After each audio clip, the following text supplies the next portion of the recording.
Good morning. We've got one of these for breakfast this morning, which is how do you pronounce it? Go on, you tell him. How do you pronounce it? You tell him, go on. Olby. That's it. But I don't know. It's like the Polish bagel / pretzel thing that they make here in Krakow. I suppose we'll put it on screen. Yeah, we'll put the correct name on the screen. So yeah, so I'm looking forward to trying that. It's called an Obi von Jan direct or something. Nothing direct about it. We think it's Obi van Jan Ek. Yes, I think that's how you pronounce it. I'm going to try it. It's as big as your head.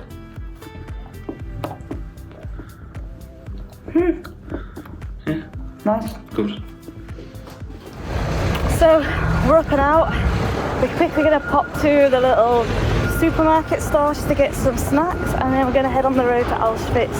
It's about an hour's drive from Krakow, just over there. Yeah.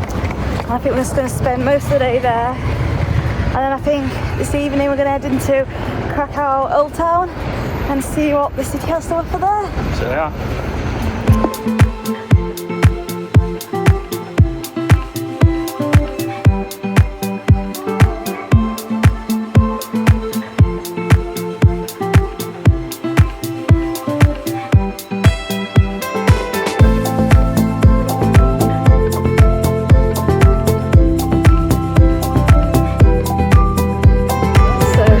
Arrived at Auschwitz. I'm just waiting for our guard because we're having a guided tour, which is meant to last about 3 hours.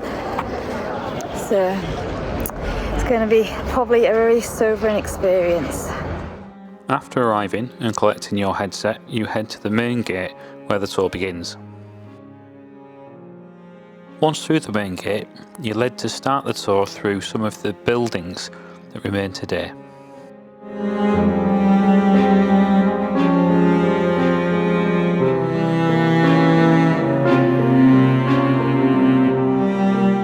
This sign, that could be seen in one of the first buildings that you enter on the tour, shows the devastation that was seen on this site back in the day. Here we see shoes and suitcases taken from people as they entered the camp, as well as what it was like for them living at that time.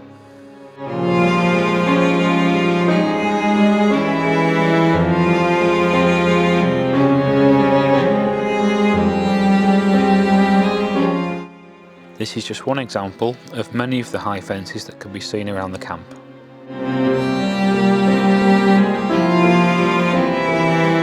We're back at the car after a very informative first part of our tour. Auschwitz, the first bit's more like a museum, isn't it?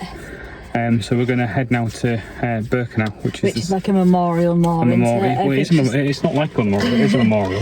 Alright, it's just like how it was. Of all of what's happened. So we're going to head there now and then grab some lunch before the next part of the tour. Drive away, isn't it?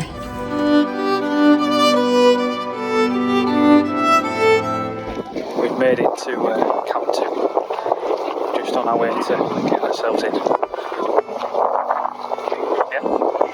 You may recognise the entrance to Camp 2 as it was used in the 1993 Steven Spielberg film Schindler's List. After walking through the entrance, the tour takes a slow walk up to what is now the memorial commemorating what happened all those years ago. Shown here is the train track that can be seen running right through the middle of Camp 2. This rubble is one of the remains from the gas chambers at Camp 2. As the tour continues, we are led to where women and children previously stayed all those years ago, the remainder of which buildings were demolished are shown here by their chimneys. As shown, conditions inside these huts were very basic. I've just finished the tour. We're just walking off the camp on our way back to the car. Just collecting our thoughts. And so we're going to head back to the car and decide where to go next, probably back to Krakow. Now on our way heading out of the camp and back to the car, we take a moment to collect our thoughts on what we've learnt and seen today.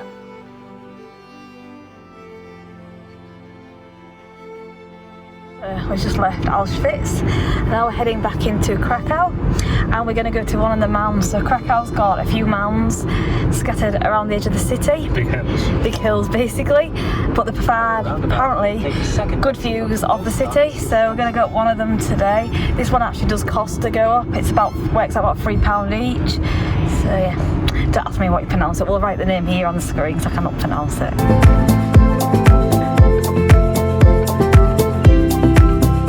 At a big pile of mud surrounded by a wall.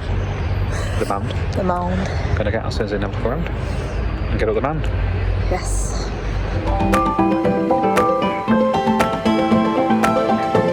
So that's the mound. We're gonna climb up to the top and get good views.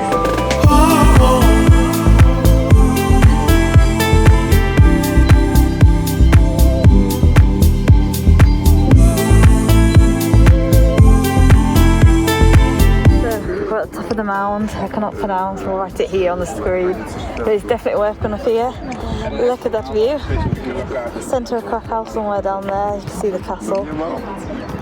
Costs about £3 roughly each to come up. It's worth it, isn't it? Yeah. So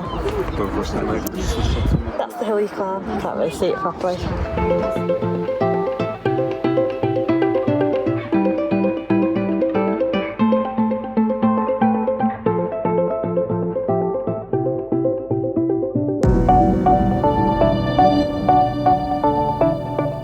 On our way back down the mound, the hill,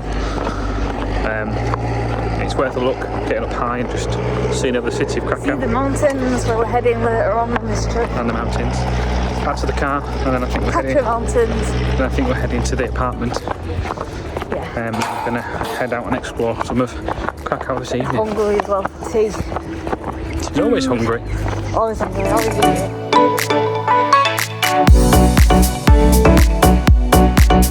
Just parked our motor vehicle. Emma's going up the ramp that we came in. We don't want that.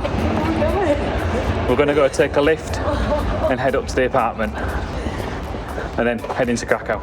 Oh, so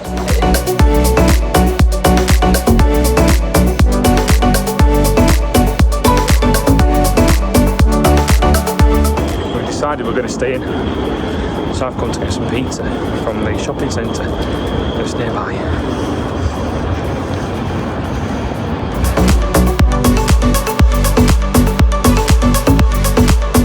tonight's tea. I can't even get into it.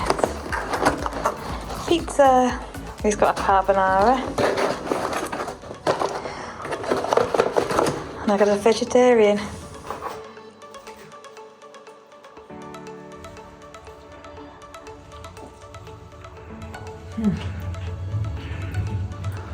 Going to leave it here, and we'll catch up with you tomorrow.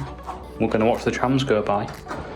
Tomorrow we've got the salt mine. It's an early start. We might get out. Busy day tomorrow. I might get out for sunrise in the main market square maybe, and then we've got to make the short journey to the salt mines. So we'll catch up with you tomorrow.